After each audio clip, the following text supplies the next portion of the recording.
Boa pergunta também. Para poder fechar os primeiros clientes, você acha que deve se posicionar como agência ou profissional? Boa, eu já vou falar sobre isso também. Essa questão de fechar muitos contratos, eu poderia chegar e falar só, por exemplo, de questão de abordagem, questão de negociação e afins, mas aí vocês vão perder basicamente a base que acaba sendo a coisa mais importante. Eu não sei se eu vou conseguir falar sobre todos os tópicos que eu coloquei aqui, porque vocês estão vendo que eu estou me estendendo bastante, mas qualquer coisa a gente faz uma parte 2 para a próxima semana. Também não tem problema, tá? Então, questão de posicionamento. Primeiro, aqui a gente tem a questão de nichado versus generalista. Aí aqui a gente tem a questão de agência versus profissional. São 2 pontos importantes. O posicionamento não é só sobre isso, na verdade. Isso daqui é só um dos pontos que eu vou pegar aqui do posicionamento. Tá? Essa questão de generalista. Normalmente, a gente tem a impressão que o generalista ele é mais fácil, tá? Porque eu não tenho conhecimento, eu não sei qual nicho que eu vou trabalhar, não sei se eu tenho experiência suficiente, não sei como é que funciona. Então, eu vou trabalhar atendendo todo o contexto de nicho. Só que qual que é o problema? Se você não conhece o nicho, como é que você vai conhecer vários nichos? Como é que você vai entender de mecânica, entender de clínica odontológica, entender de pet shop, entender de academia, por exemplo? Sendo que você mal tem tempo para poder estudar um desses nichos. Então, é natural que vocês tenham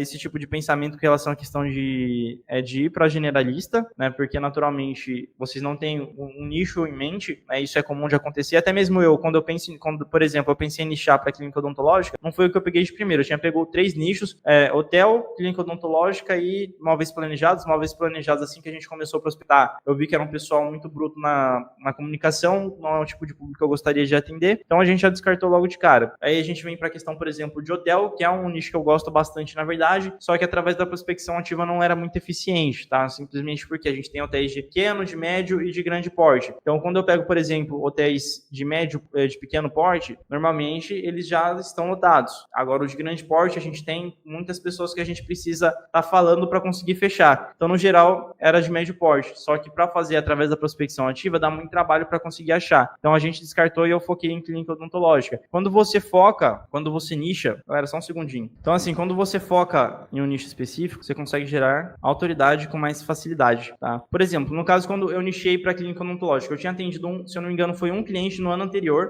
Eu nichei no mês de 2023, eu tinha atendido esse cliente no final de 2022. Só tinha um cliente, tá? Então, como que eu nichei e consegui fechar contrato com os tickets mais altos que tem rápido, dentro ali de um mês que a gente começou a reestruturar o posicionamento? Como que a gente conseguiu uma proeza dessa? Porque quando você nicha e você entende do mercado, fica mais fácil. Quando você mostra que você não só entende do marketing, você entende das vendas, mas que você entende ali do negócio do cliente, do mercado dele, fica mais fácil, porque, esse cliente pensa, esse cara ele já entende. Eu não preciso ficar explicando para ele como que funciona, por exemplo, um procedimento estético, eu não preciso ficar explicando pro cara, por exemplo, como que funciona, por exemplo, o processo ali de fechamento, como que é, por exemplo, um serviço de Invisalign, não precisa, porque eu já entendo do assunto. Então, o cara, precisa ficar explicando, é mais fácil lidar com um cara que já entende da parada. Então, no momento que eu nicho, o cliente ele já fica subentendido, que eu já atendi vários clientes também naquele nicho. Se eu nichei, se eu tô falando que eu sou focado naquele nicho, então já passa essa percepção de que eu entendo bastante daquele mercado, tá? Então, isso é um ponto que acaba facilitando bastante as coisas. Você nichar não é fácil, tá? É difícil você escolher o nicho quando você não está acostumado. Só que, porém, essa facilidade que traz, né, de você aumentar a sua autoridade, inclusive, quando eu nicho, eu estou eliminando a maioria da concorrência. Então, eu estou tirando vários concorrentes da frente, sabe? Porque eu estou trabalhando com um nicho específico. Então, mesmo quando você é um generalista, por exemplo, e você é muito bom e você está gerando resultado para o seu cliente, você pode perder o seu cliente para um cara nichado. Por quê? Por exemplo, você está lá gerando resultado para o cliente, o resultado tá bom, mas aí chega um cara que fala, não, ó, que o pai é nichado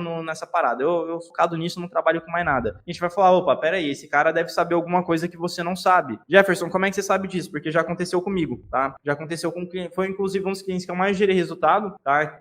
No caso do cliente, a gente trabalhava não só o Google My Negócio, mas trabalhava o Google Ads também desse cliente. O Google My Negócio, a gente fazia alguma coisinha mais básica, mas o foco era o Ads. A gente estava gerando, por exemplo, no caso, quando a gente começou a trabalhar com esse cliente, tava mais ou menos investindo R$4.000 no Google Ads, pegando ali o investimento mais o valor que pagava para outra agência, e não tava nem retornando isso, tá? E quando eu comecei a trabalhar com esse cliente, a gente conseguiu jogar o faturamento só com o Google Ads lá para 20 mil. mil, tá? Só através ali do Google. Esse cliente, naturalmente, não é um cliente que dependia só disso, é um cliente que já faturava aí os seus 150, 200 mil por mês. Só que o cara que estava tendo um prejuízo, ali investindo 4 mil e tendo um prejuízo, foi para 20 mil, é um resultado considerável. Aí depois esse cliente ele ainda abriu uma filial na mesma cidade e a gente conseguiu aumentar o resultado mais ou menos 15 mil, né? Abaixou um pouquinho ali de 20 para 15 na loja principal e a outra a gente conseguiu subir 10, 15 e aí, por exemplo, chegou pessoas ali, naturalmente esse cliente ele não fez o contrato, ele não renovou. No caso chegou, ó, a gente é especialista aqui no seu nicho, vamos conversar? O cliente chegou me chamar, Jefferson, vamos fazer uma reunião com essa outra agência? Eu fiquei tipo, nem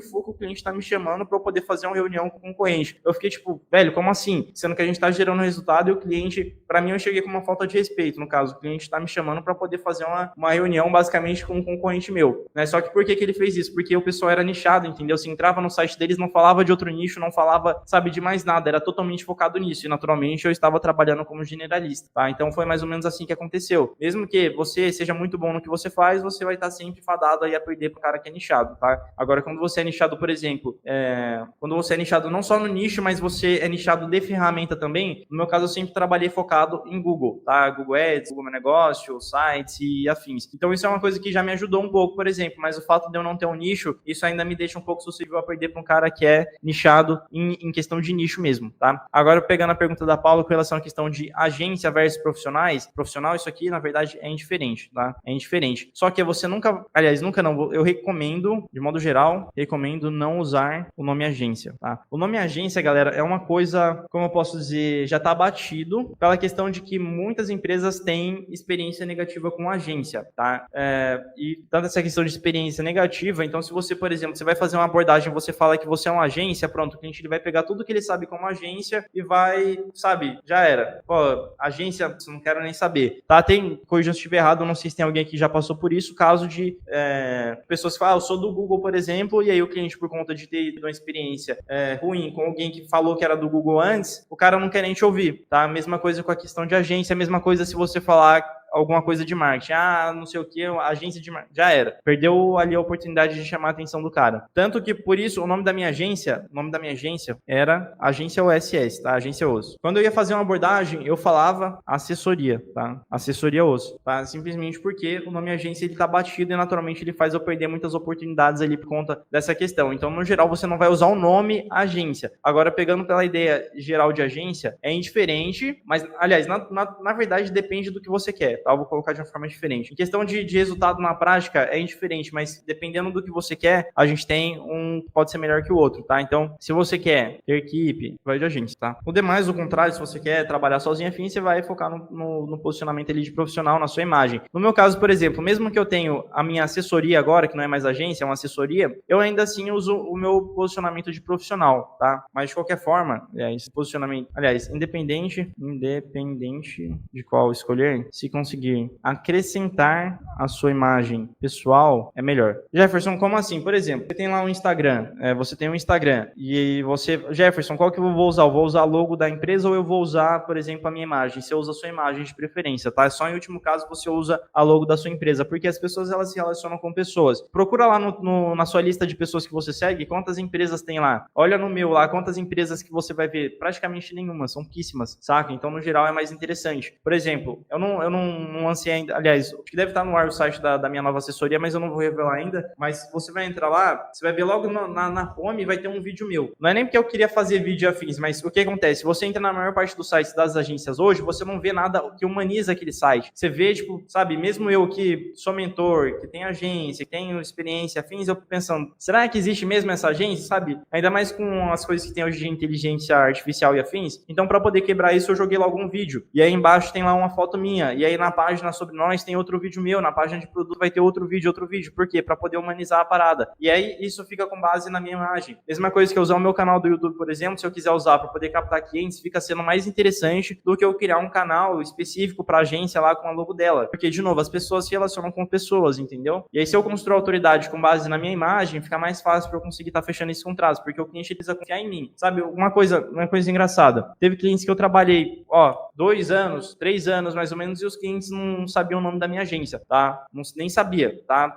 Aliás, pode ser alguns até sabia por conta da hora que chega lá o boleto, chega no nome da agência, mas muitos deles, se você perguntar se a agência OSS, por exemplo, eles nem sabiam o que era, já aconteceu. De eu pegar e abordar o cliente, falar com o cliente ali de um outro número que era o número da agência ali, às vezes trocava de número alguma coisa assim, o cara, quem é? Não sabia quem que era, tá? Se falarmos assessoria, exatamente, assessoria é o que eu uso atualmente, tá? Uma aceleradora poderia ser também, só não usa agência, pelo amor de Deus. E bem branding, não é bem branding na verdade, é a sua autoridade, tá? A autoridade, eu preciso que o cliente ele confie em mim, que ele confie que eu resolvo o problema dele, entendeu? Ele precisa confiar em mim, ele não precisa confiar na minha empresa, entendeu? Ele não precisa nem saber que eu tenho funcionários, que eu tenho equipe, ele precisa saber que eu resolvo o problema dele, tá? Isso é posicionamento. Se vocês forem lá no meu Instagram depois, vai ter alguns posts, ó, não sei o que, comenta a palavra tal. Procura algum que tenha alguma coisa relacionada sobre posicionamento, comenta lá que vocês vão receber uma aula, mas não faz isso agora não. Depois que terminar